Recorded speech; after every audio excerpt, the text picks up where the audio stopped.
I would be remiss if I didn't ask you what is the secret of a good martini, because everyone must ask you this. Everyone observes what you're doing when you're making martinis. You've made probably as many as anyone else on the planet, if not more than anyone else. So, what do you think is the secret to a good martini? There's no secret. Again, it's like cooking. Uh, the basic of martini is the temperature. Okay, and again, like everybody, I'm lucky to travel for whatever or go out with the family, and sometimes it makes me cry when I see the bartender, the glass is not cold. Mm, Now, freezer is easy. You don't have a freezer, you just cool down with ice and with a little bit soda water. But it's very, very important. If you eat a soup, a minestrone, it's got to be hot, not cold. This is the opposite. Then the ingredients.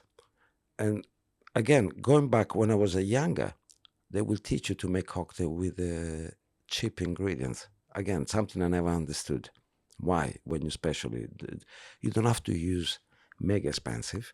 I'm against all these cocktails where they cost thousands of pounds. Doesn't make any sense.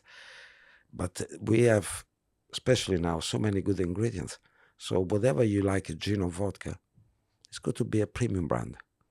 When I say premium brand, you don't have to pay £100. It doesn't make any sense. You have some beautiful gin and vodka. Take Beefeater.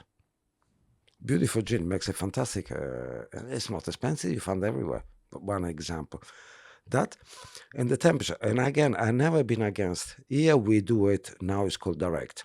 This is our style. I have nothing against the shake and stir.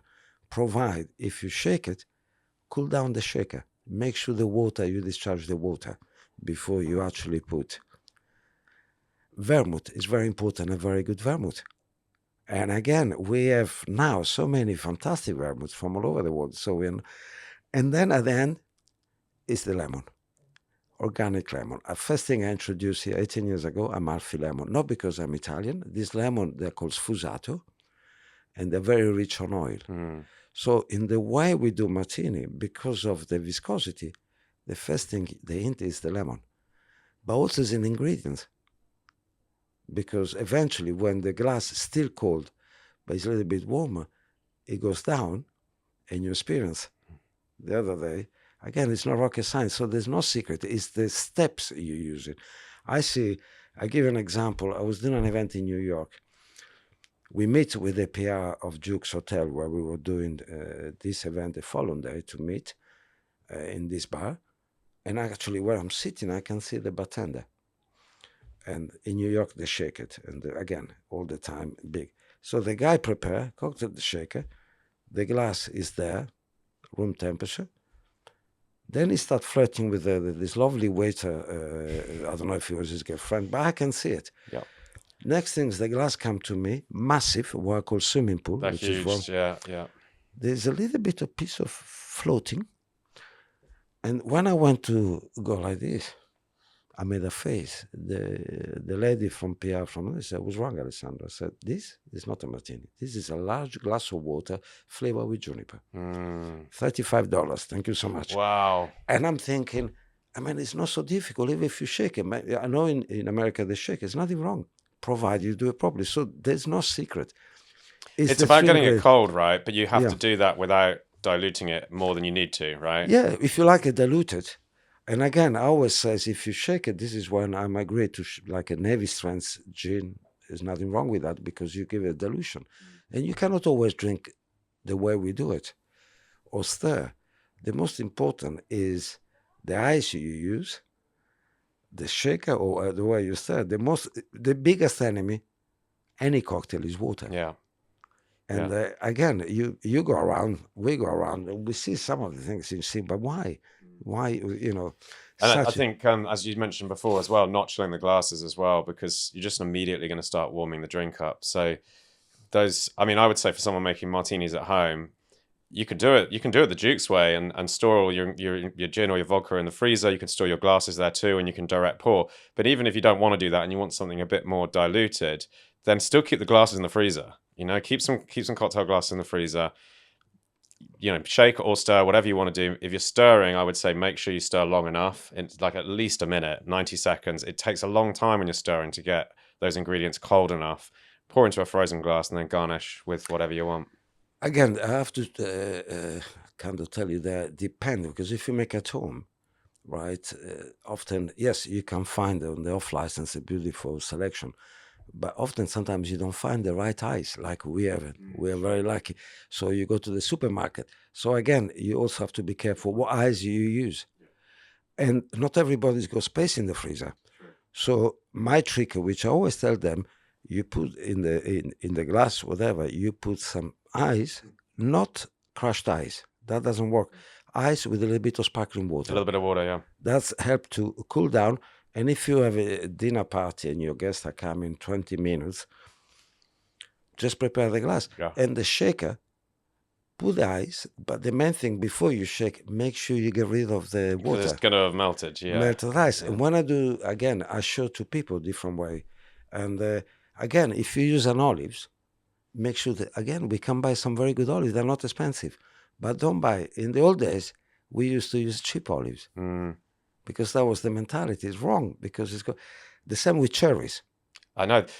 Olives and cherries are something that have improved dramatically over the last 10 or 15 years in bars. Because when I first started out, early 2000s, 2001, like the olives, cherries were all those disgusting, like radioactive red ones. And or yellow or blue, yeah, all multicolored, yeah. and olives, back then you couldn't really get good olives in the UK. It just didn't really exist, you know. I mean, the range of stuff you can get now, it's incredible. I give you an anecdote. When I came here in 2007, they were using olives from Spain with anchovy paste. Oh wow, they were disgusting. Yeah, absolutely disgusting. But they got used to, people they were used to. Here we got this couple. I swear, she cries because I got rid of. So I said, this is we're giving poison to people. So I, like the lemon, I discover beautiful olives from Puglia, from Sicily. They're a little bit more expensive, but that's the job. Do you do this because you do olives as little snacks as well? Are they the same olives as go in the martinis, or is it different ones? Yeah, they're really good. Nocellara again is when you do something basic. You know, the three ingredients, whatever you like, it's got to be, don't have to be olives picked up one by one. You have to pay. Yeah. There are some everywhere. Well, I think, like you say, it's funny with the martini because it is an accessible price point. I mean, obviously, if you start going to expensive hotels, you are going to pay a bit more. But if you're someone making it at home, you can have, very nearly the best martini experience in the world at home, with a £25, £30 bottle of gin and some nice vermouth, and spend a little bit of money on your olives, or buy a nice unwaxed lemon. That's it. You can find it. No, likely, I said to some people in Naples, they should give me the freedom on Naples, because now you can find Amalfi lemon everywhere. But like I said, for me, it's very important. As I learn, I'm still learning. Very important. But I've been inspired. It's my time, because when I grew up, that's what was the duty. When I worked with some older bartenders, some they were gangster, but they will teach you something, like if it was your old brother. And that's how it was with hospitality. And then you pass it, you learn, and you pass it, and you pass it.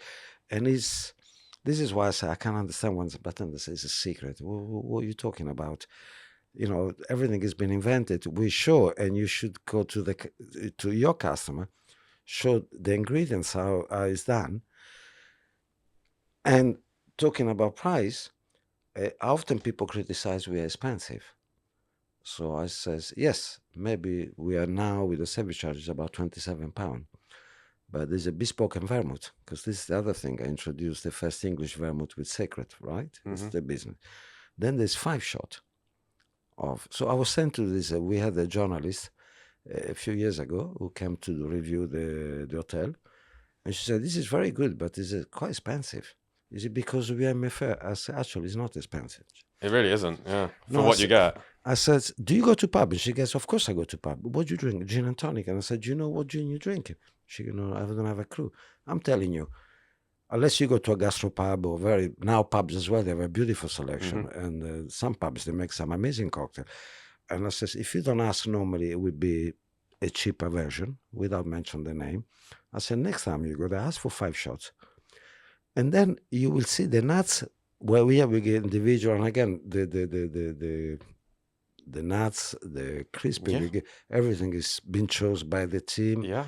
And It's not quite a lot of food, and it, like you say, it's a martini that if you bought the individual shots in a pub, you would probably pay the same amount. all the more because then also there's the lemon. The lemon is from Amalfi. They're not cheap. Those There you lemon. go, and it's high quality vermouth as well. And so, I mean, I was having this conversation. I think it might be with Alice Lascelles actually, because there are bars in London that will charge you £25 for a martini, but you're probably only going to get 50 ml of gin in there. You know, that does start to become quite an expensive drink considering how much a bottle of gin costs. Yeah. But the beauty of the Duke's Martini, the beauty and the beast, I think actually, is that it's like you say, it's 5 shots of gin in there. It's a big drink. And again, for the people out there listening, also we have to be careful this way. People, that's why we limited 2 per person. Yes. And sometimes after 1 we stop. Yes. Because the other thing what we give is the experience. This martini needs 25 minutes to drink, 20. It's not something you can. So we don't like to rush people. That's very, and you can stay with the 1 martini. Longer you take it, better. We're happy. It's very, very, very important. You take your time. But our body, and correct me if I'm wrong, our body can digest up to 17 roughly. So if you have that slop of red wine, with 15 ABV, you drink it, you may feel it a bit dizzy, but you digest it. Alcohol, you don't, especially when it's over 40. If you drink quickly, it's blocked here. And then half an hour later, you're on the floor, you haven't got a clue what happened to you. This is why we say, first we want people to take as long as they can. But if you make at home, remember, it's not something you can drink in 5 minutes. I was once in a bar show and this gentleman said, Martini, you have to drink in 7 minutes. So I put my hand and say, yes, Mr. Palazzi, what's your question? I say, you 7 minutes, but the 7 minutes, excuse my language, I said, that's got to be a shitty martini if you drink martinis. Martini is a cocktail like Manhattan or Negroni. It's not something, it's not a shot.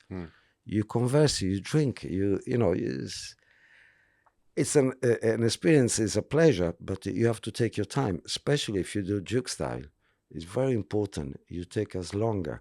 And sometimes we see the person who drank too quickly and then he wants a second one. And I said to the team, let him wait. Because then he needs to go to the toilet.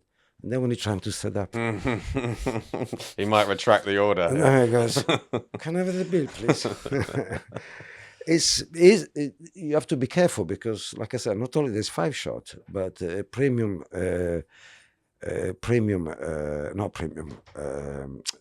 gin or vodka, frozen, it can be dangerous if you drink quickly. And we've seen a few times,